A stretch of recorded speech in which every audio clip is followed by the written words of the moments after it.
Guys, papakita ko sa iyo yung mga pugong dinila namin kahapon. Ito, magpapakain tayo.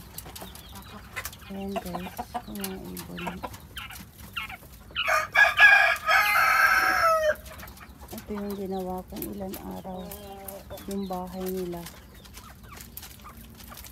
Ayan guys, yung mga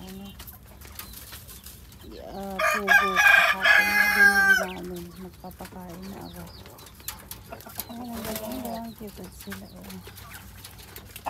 Hello. Punta tayo dun sa loob. Tingnan natin doon sila. Dito yung mga kasama sa manukan. Gawa lang ng to guys. Ako lang gumawa. Yung malaking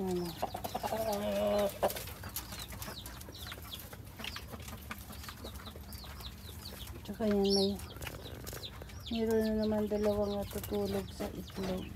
Ayan. Ayan guys. Lata ng pintura. Tapos may nag-itlog doon. Sa bahay ng ng ibon. Ayan yun yung ibon. Yung kalapati.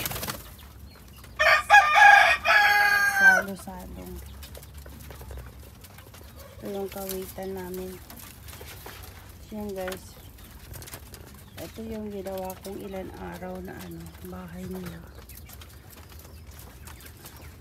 Okay naman kahit gawa lang ng babae. Hindi naman sila nakakalusot.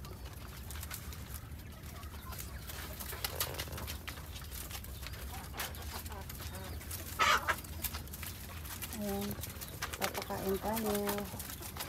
Ayan yung pagkain nila guys. Kids.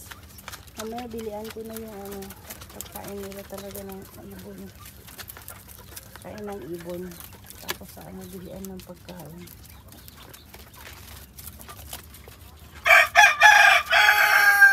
Ayan yung mga iba. Doon sa banda doon. Hindi lang kumain ng leaves. Kaya bibigyan ko mamaya sila ng lettuce or carrots, ganun.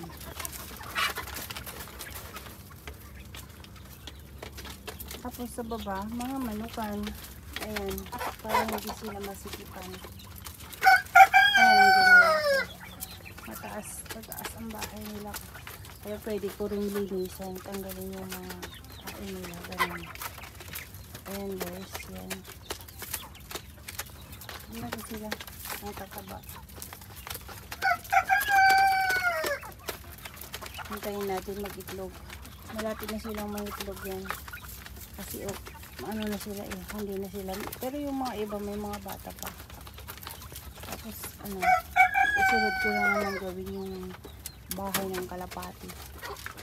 Tapos daragdagan ko, bibili ako ulit. Kasi tatatlo lang yung kalapati ko. Ayan, iba ng anong balahibo. Ayan guys, yung bahay ng manukan ko. Salong-salong manok.